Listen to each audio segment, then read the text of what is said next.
ورجعت لكم بفكرة حلوة قوي. النهاردة معايا علبة حليب ومعايا خيط مكرمية، هثبته على العلبة من فوق بالشمع،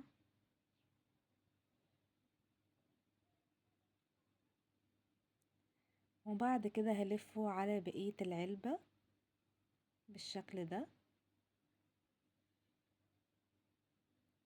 وفي اخر العلبة خالص هلزق بالشمع عشان اثبت الخيط اللي معايا.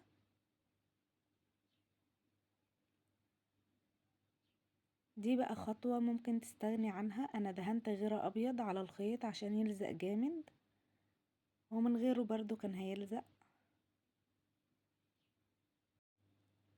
هنغلف العلبة من جوه بورق ملون، ولو موجود عندك فوم ممكن تغلفي بيه او قماش.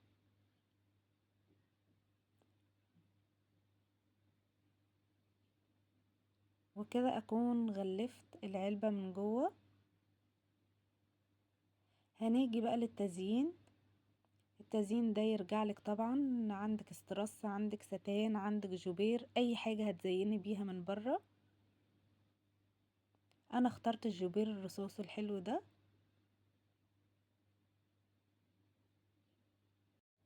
هلزق الجوبير على العلبة.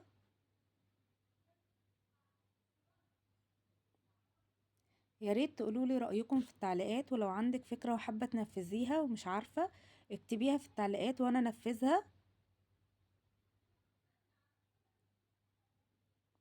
هنزين بقى حواف العلبة. معايا استرس هنلفه على حواف العلبة. الاسترس ده بيتباع بالمتر ب2 جنيه من اي محل خردوات اللي بيبيع الخيوط يعني.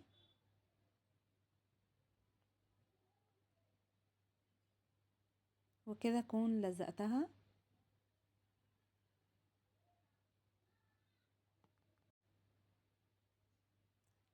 هلف بقى خيط مكرمية برضو على الحتة اللي باينة في الحواف.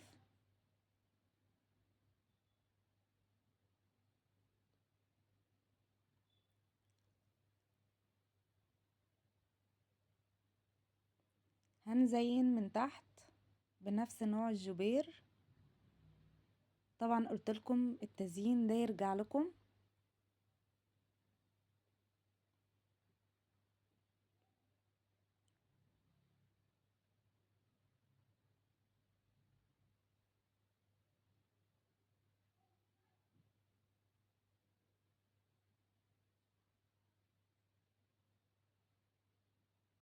ده منظم عملته في القناة، سهل جدا، يا ريت تدخلوا تشوفوه. معايا نص لولي هلزقه بين الجبير بالشكل ده. وكده اكون عملت منظم للتوك او منظم اقلام. هيلم معانا التوك كلها وهيلم معانا اي اقلام. يا رب تكون الفكرة عجبتكم. ما تنسوش تنزلوا تعملوا لايك للفيديو واشتراك للقناة وتفعيل الجرس على الكل عشان يوصلك كل جديد. بحبكم جدا وبس كده، باي باي.